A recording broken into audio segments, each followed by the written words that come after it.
Nós vamos falar agora, dando continuidade sobre inteligência emocional. A inteligência emocional, ela pode ser categorizada em 5 habilidades. Primeiro, autoconhecimento emocional, né, que é reconhecer nossas próprias emoções e sentimentos e quando eles ocorrem, né? Então com isso a gente precisa aprender a ser livre para sentir, mas não prisioneiro das emoções. E não significa que também tudo aquilo que a gente sentir tem que ser expresso, tem que ser colocado para fora. Não, porque senão a gente fica encarcerado, né? Porque a emoção, ela pode encarcerar você, se você não saber lidar com ela. Sentir, ok, você nunca impede você mesmo de sentir. Agora, o que eu vou fazer com esse sentimento? Isso é que é autoconhecimento emocional, né? Aí já em seguida nós temos o controle emocional, que é lidar com os próprios sentimentos, adequando eles em cada situação vivida. Isso que é importante nós entendermos. Inteligência emocional permite com que você sinta, mas que você controle e saiba lidar em cada momento da vida, em cada contexto, em cada hora, com cada pessoa, em cada situação, com as suas emoções, certo? Então, você conhece e lida com as suas emoções de forma equilibrada? Ou você é controlado por isso, né? O Dr. Augusto Cury fala muito disso. A pessoa que não sabe lidar com as suas emoções, normalmente a resposta dela é muito naquele ritmo, bateu, levou, né? Se me fazem uma ofensa, pá, eu vou responder, talvez com uma ofensa pior do que aquela que me fizeram. Isso é falta de controle da emoção. E a gente sabe que uma resposta ofensiva para uma ofensa, ela tem a tendência de gerar uma ofensa maior e uma violência maior, né? O outro ponto é a automotivação, que é dirigir as nossas emoções a serviço de um objetivo ou de uma realização pessoal, né? E aí os estudiosos, o Goleman e os outros estudiosos, eles vão fazer aquela pirâmide que eles colocam 85% entre habilidade e atitude e só 15% de conhecimento que você precisa para você atingir ou alcançar um objetivo. Olha, gente, isso aqui é uma coisa incrível. Você imagina, pega 100% entre habilidade, atitude e conhecimento.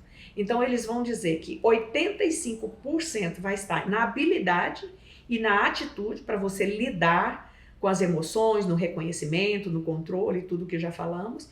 E você precisa só de 15% de conhecimento para você ter êxito. Não é incrível isso?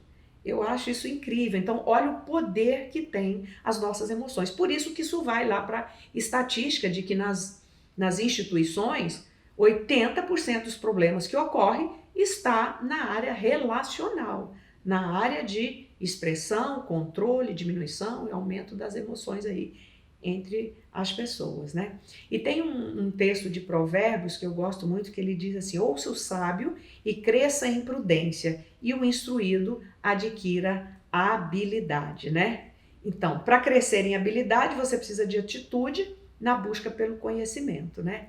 E ninguém cresce sem esforço, sem foco, não. Todos nós precisamos. E esforço e foco vai falar muito de emoção.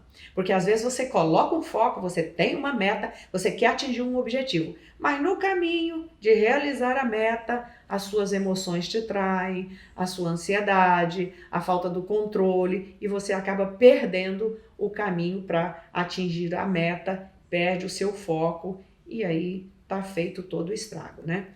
Então, o grau de sabedoria e maturidade de uma pessoa não é dado por quanto ela tem de cultura acadêmica, sucesso empresarial e social, mas pela sua capacidade de olhar para si mesma, de questionar seus pensamentos, suas emoções, de criticar suas fraquezas, não é? Aumentar suas verdades, repensar a sua vida e refazer os caminhos. Esse é um pensamento do Dr. Augusto Cury, que ele fala bastante sobre gerenciar emoções, filtrar as emoções estressantes, né? Então, a maturidade emocional é dada a você quanto você tem de controle sobre essa área, né? O conhecimento é importante, a expertise, a habilidade é importante? É, Mas se nós não tivermos ou não desenvolvermos ou não aprendermos a lidar com as nossas emoções, a gente pode ter uma mente brilhante, nós podemos ser uma pessoa super inteligente, mas a gente pode estragar tudo através dessa baixa na falta de conhecimento e inteligência emocional, né? O outro ponto é o reconhecimento das emoções em outras pessoas. Reconhecer a emoção em outra pessoa, e nós levamos para o lado da empatia, né? Empatia de sentimento, que é a capacidade que você tem, que a pessoa tem, que eu tenho, de me colocar no lugar do outro, tentar compreender o outro a partir daquilo que ele está expressando de sentimento, ou de alegria, ou de tristeza, ou de dor, né? Isso é empatia. Então, para isso nós precisamos aprender, elogiar mais, né? Criticar menos. Por exemplo, você que é líder, você que lidera pessoas, né? Você tem que fazer correção, você tem que corrigir, você tem que cobrar coisas das pessoas. Às vezes você tem que corrigir erros das pessoas, mostrar o erro das pessoas. Então a gente sugere que você mostre primeiro a habilidade, mostre o quanto ele já acertou, mostre as características, as qualidades que ele tem, né, as virtudes que ele tem, aí depois você aponta o erro. Quando você faz isso, você manda para o cérebro do indivíduo um monte de informação positiva, você dá para ele uma base de tranquilizar a emoção dele, e aí depois quando você corrige, ele aceita muito mais a correção do que se você já chega apontando logo o erro, falando, você precisa mudar nisso e tal, tal, tal. Então, isso é flexibilidade, isso é a capacidade de gerenciar a emoção e de tocar o outro também com a forma como você fala. E o quinto ponto, habilidade em relacionamentos interpessoais, né? Interação com indivíduos, utilizando também as competências sociais, né? É uma característica do comportamento e não das pessoas. E ser ou não ser habilidoso é uma questão de aprendizagem e, como tal, é um padrão modificável, né? Então, essa questão de habilidade interpessoal, nos relacionamentos interpessoal, né? É super importante você desenvolver em você mesmo a afetividade interpessoal, né? E ela pode ser, a afetividade interpessoal, ela é julgada segundo as condutas verbais, como eu falei no início, e também as não verbais. Porque muitas vezes você afirma algo com a palavra, mas você desautoriza ou você fala o contrário com comportamento e até mesmo com a expressão corporal, né? Então, isso entre as pessoas é bem visto, né? Por exemplo, você ouve muito, às vezes, falar assim, o fulano é conhecido aqui na nossa repartição como pipa voada, né? É aquela pessoa que você sabe que ele não presta atenção, ele não leva muito a sério as coisas, tudo ele leva na brincadeira, né? Isso é uma característica, né, de habilidade da forma que ele tem também de lidar com as emoções ou com coisas sérias, ou a hora de brincar, ou a hora de não brincar, né? Então, esse equilíbrio entra muito na questão da habilidade e da capacidade de controle das emoções, né, que é a inteligência emocional. Então, Jesus, ele foi um líder, né? Jesus não foi só líder, ele foi líder também, mas Jesus era Deus e era ao mesmo tempo homem. Mas ele teve uma capacidade de lidar, né, com pessoas, com seus discípulos, de uma forma assim incrível, né? Porque Jesus lidou com alguns dos discípulos que eram pessoas ótimas, pessoas equilibradas, pessoas maravilhosas, mas ele lidou também com pessoas difíceis, né? Lidou com temperamentos difíceis, lidou com traição, né? E Jesus mostra para nós em toda a caminhada dele, em todo o comportamento dele, nas respostas que ele dava aos seus discípulos, né? Uma capacidade de lidar com as emoções muito incrível, né? Aí você vai dizer assim, ok, Márcia, mas Jesus era Deus. Não, mas ele era um homem também.